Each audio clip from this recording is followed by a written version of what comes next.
Okay, so you, our listener, with your philosopher's mind, have you sent us down quite a rabbit hole this time? Yeah, quite a journey ahead of It's a us. fascinating rabbit hole. We're taking a deep dive into the political philosophy of course, John Locke. Of course. Look, And we're we're going at to be using the Stanford Encyclopedia of Philosophy's entry on John Locke oh, wonderful resource. as our guide, Yeah. our map, our compass. I think it's fair to say a very thorough treatment It is a very thorough treatment. of the subject Yeah. in the Stanford Encyclopedia. Yeah.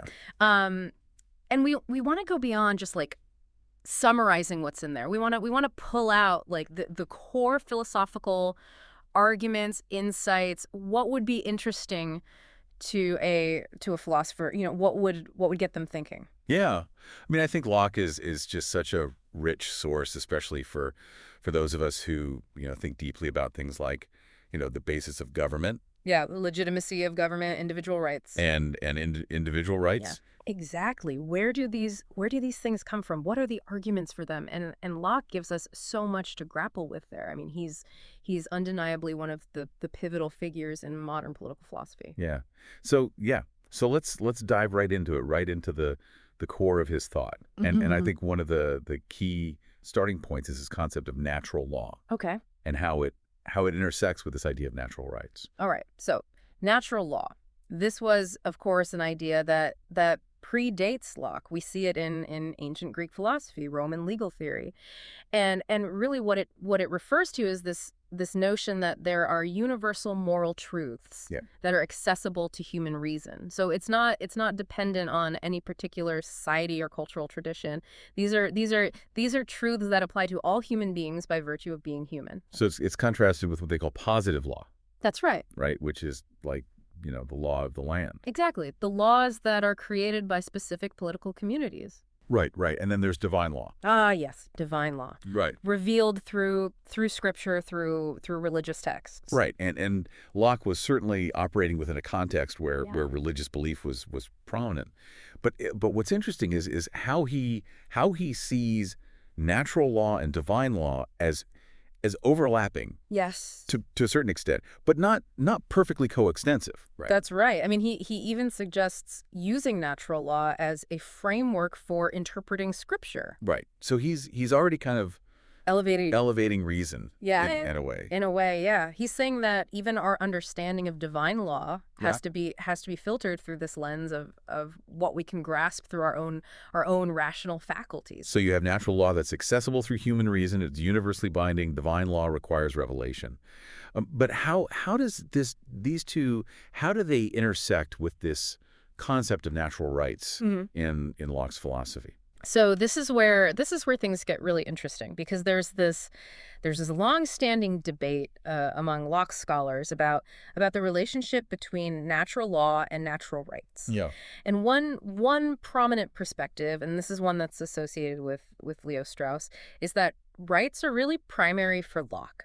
Okay. That Locke is fundamentally concerned with individual self-interest, Okay. with the right to self-preservation, and that trumps everything else. So you have this emphasis on rights, this almost like an individualistic approach to morality, where your own preservation is paramount. Right. But then you have other scholars like Dunn, Tully, Ashcraft who argue that actually it's natural law that's the more fundamental concept. And they point to Locke's emphasis on duties, like the duty not to harm others, Yeah. the duty to preserve humankind.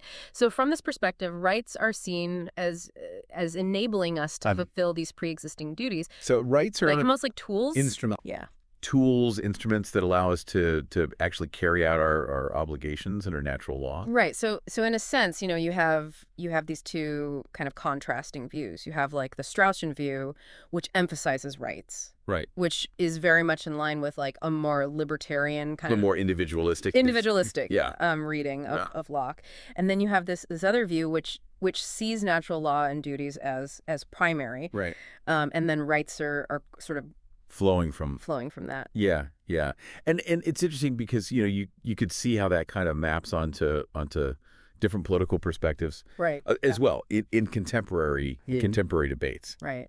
Is there room for like a middle ground there? Yeah.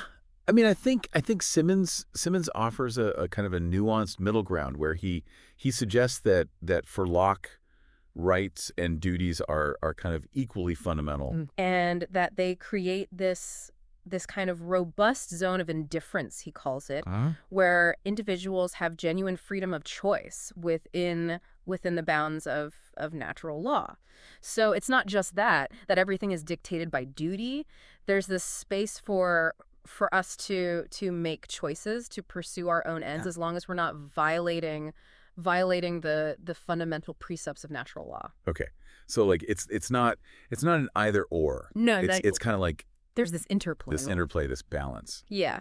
And I think another interesting perspective comes from Tierney, who looks at the historical development of the concept of rights, and he argues that a lot of the ideas that we associate with modern rights actually have their roots in medieval natural law theories. Oh, that's fascinating. So like tracing it back. Tracing it back, yeah, to this idea of permissions that are inherent within the natural law, and then kind of evolving into more fully fledged rights claims over time. So it's not like Locke just came up with this Right. out of thin air. There's a whole tradition. this history Yeah, a lineage that he's drawing on Yeah. to his formulation. Yeah. Okay. I mean, and it's also interesting, you mentioned the religious context that Locke was working in. There's also this question of divine ownership versus self-ownership that comes up. So on the one hand, from a theological perspective, there's this idea that God created everything. Yeah. So ultimately, everything belongs to God. Humanity as a whole is kind of, in a sense, belongs to God. Right. And yet Locke also wants to emphasize this idea of self-ownership, that individuals have this inherent right to their own person, to their own labor, to the products of their labor. So how do you reconcile those two things? And there have been various attempts to sort of square that circle, but it's a tricky issue. Yeah. Now, the $1 million philosophical question. Mm-hmm. How is this natural law known? Right. How do we arrive at this knowledge of natural law through reason? Right. And this is where things get particularly complex because as you know, Locke is famous for his rejection of innate ideas in his essay Concerning Human Understanding. Yeah. He argues that we're not born with pre-programmed knowledge. We come into the world as blank slates, and all of our knowledge is derived from experience. Right. But then, you read the two treatises of government, and there are these passages where he seems to be appealing to something like intuitive knowledge. Intuitive moral knowledge. Yeah, like we just know this inherently. We just know that it's wrong to murder. We just know that it's wrong to steal. And he even admits, like, okay, we don't have a fully worked out deductive system. Right. Acknowledges that. Yeah. So it's almost like this tension between okay, I'm rejecting innate ideas, but then I'm kind of relying on something that seems very close to innate ideas, and then on top of that, I'm not even claiming that we can like fully demonstrate this through reason. Right. Right, and this has led some scholars like Strauss, for example, Laszlo as well, to really kind of question the coherence of Locke's overall project. Yeah. At this point, it does seem like a bit of a philosophical sleight of hand. It does. Yeah. But I think there are compelling counter arguments that have been made more recently, and I think one way to think about it is that just because we don't have a complete deductive system, doesn't mean that we can't know certain things through reason. Right. And I think the section of the essay where Locke talks about innate ideas, it's very much focused on the idea of these pre-programmed propositions, right, that we're born with. Yeah. But I think his treatment of morality and natural law, it's more about how we reason using moral concepts. Okay. How we arrive at moral judgments. And I think it's also important to remember that Locke wasn't trying to write a systematic treatise on moral philosophy in the two treatises. His focus was really on the political implications of natural law. So he's kind of giving us the building blocks for his political theory, but it's up to us to kind of to kind of piece it all together. And there's another kind of a meta level question about natural law that always comes up, and that is where does this natural law come from? Right. Right? What is its ultimate grounding? Is it grounded in God's will? Right. So this is what philosophers call voluntarism, Right. right? God's will defines right and wrong, or is there an independent moral standard that Right. even God's will kind of aligns with? Yeah. So intellectualism. Intellectualism, right? Is there a standard of good and evil that exists outside of God himself? Right. And Locke says some things that seem to support both interpretations. Yeah, he does. He does. And this has been a real source of debate and consternation among Locke scholars. Right. So, on the one hand, he says things like, law requires a legislator. Right. And that sounds very voluntarist. Right. It's suggesting that there has to be a will behind the law. Yeah. But then he also hints at the idea that even God conforms to a standard, Mm-hmm. right? So even God is not arbitrary. Yeah. Yeah. He's not just making things up as he goes along. Right. He's acting in accordance with some kind of pre-existing moral order. So how do you square that circle? Right. Like what are the ways that people have tried to reconcile that? Yeah. So, there have been various solutions proposed. So Herzog, for example, emphasizes the idea of a prior duty of gratitude that we owe to God. Okay. Right. So even though, God is the ultimate lawgiver, we have this pre-existing obligation to be grateful to him. Mm-hmm. And that kind of sets the stage for our moral obligations. Okay. Simmons argues that Locke is primarily a voluntarist. Okay. That ultimately it's God's will that defines right and wrong. Right. Tuckness offers I think a more nuanced perspective where he Yeah. says, okay, maybe voluntarism explains our obligation to obey. Okay. Right. So it's God's authority that binds us. Right. But the content of the natural law that's discoverable through reason. Hmm. Right. So he kind of splits the difference. So obligation is through God's will.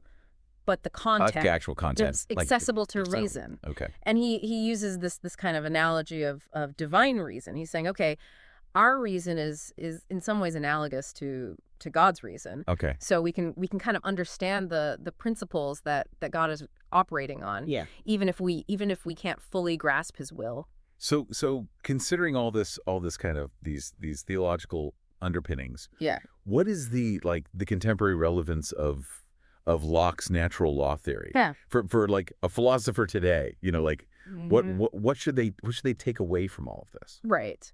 That's a question that's still very much debated. You have the Straussian interpretation, which Yeah. tends to view the theological elements as primarily rhetorical. Okay. That Locke was, he was writing in a time when you had to pay lip service. pay lip service to religion.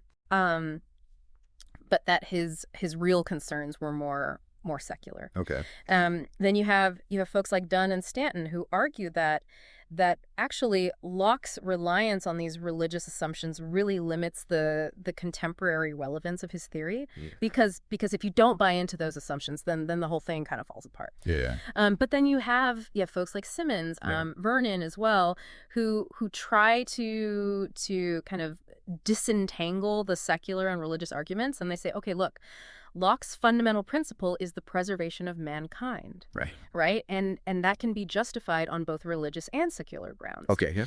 Right? So even if you're not a believer, you can still find value in Locke's basic principles. Okay. And then you have Waldron, who actually makes the case that Locke's theological grounding provides a more robust foundation for the concept of human equality Mm. than certain secular approaches. So he's actually saying that by grounding equality in God's will, Mm.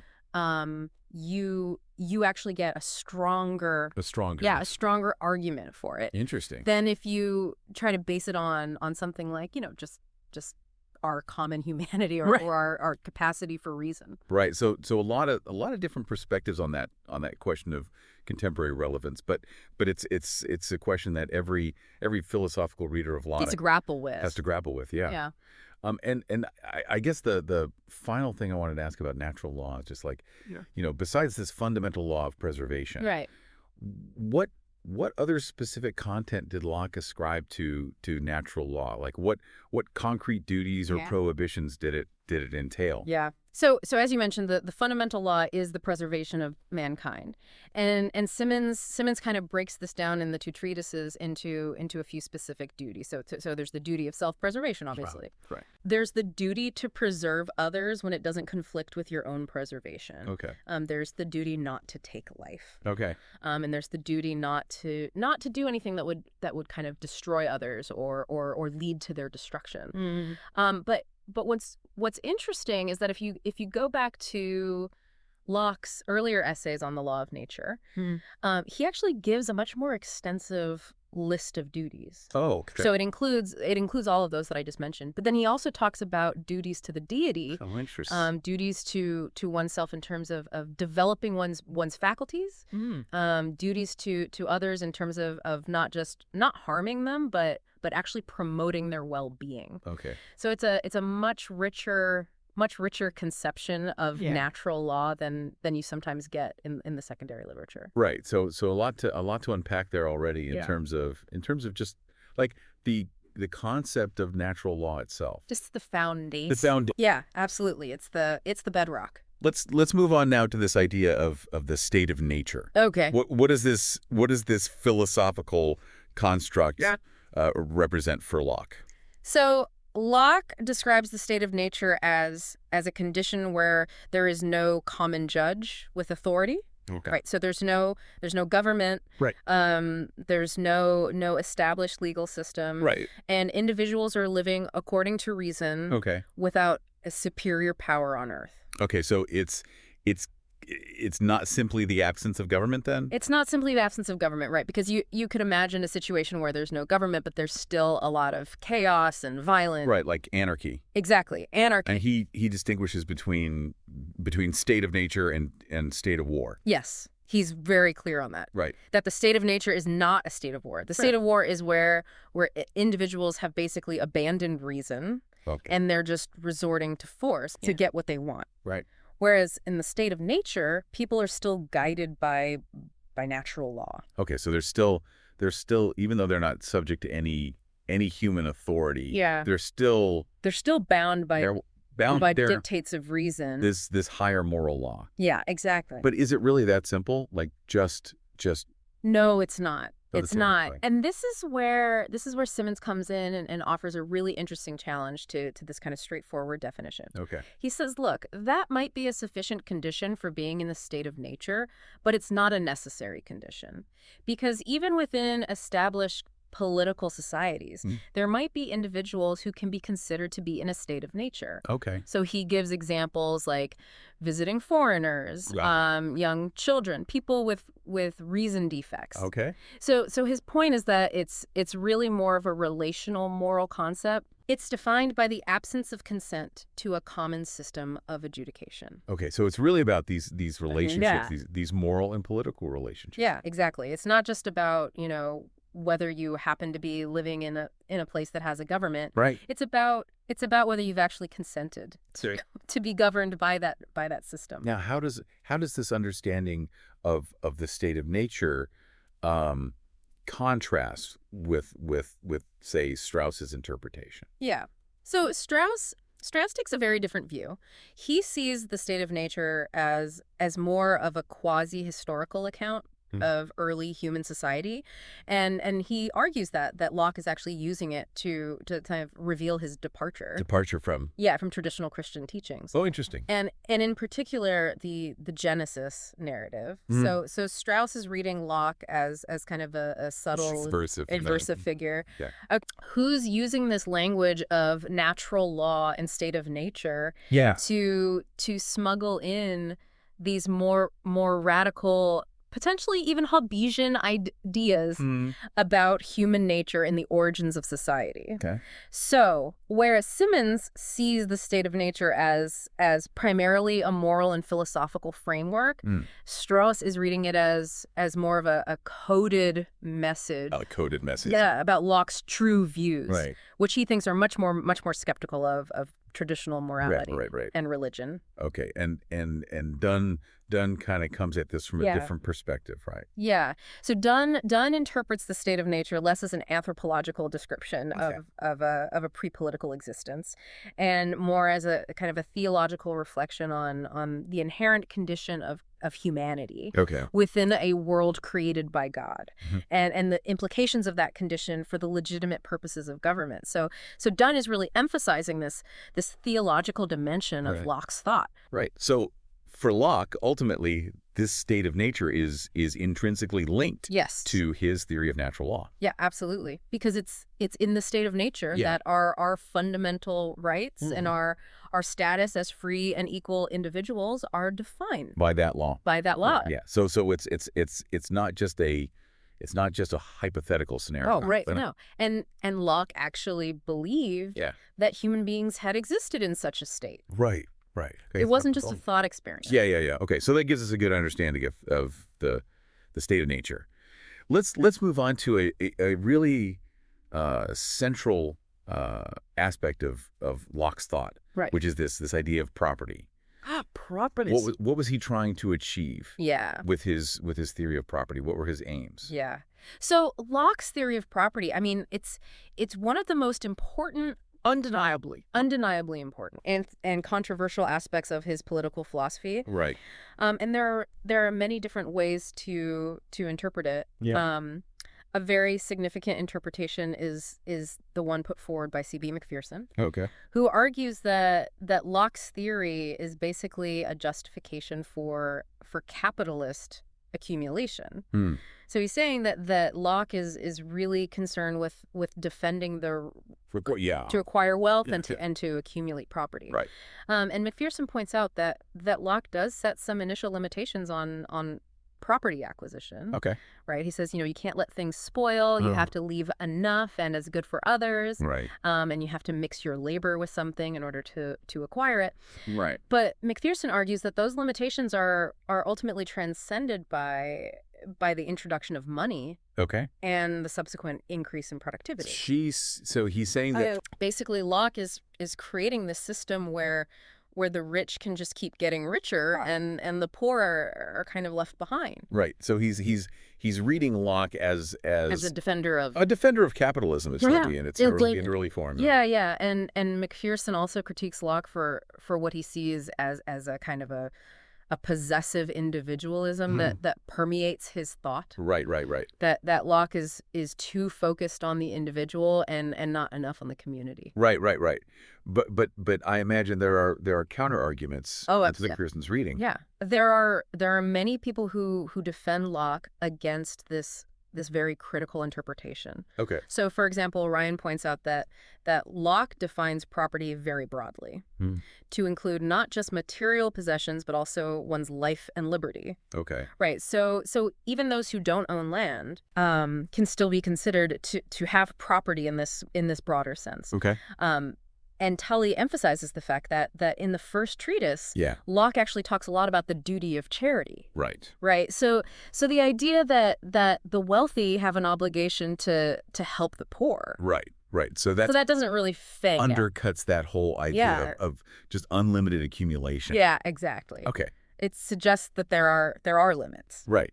Now Tully also offers almost like a different way of understanding how property He does originally acquired, right? Yeah. So Tully talks about what he calls the workmanship model. Okay. And this is the idea that a maker has rights over his creation.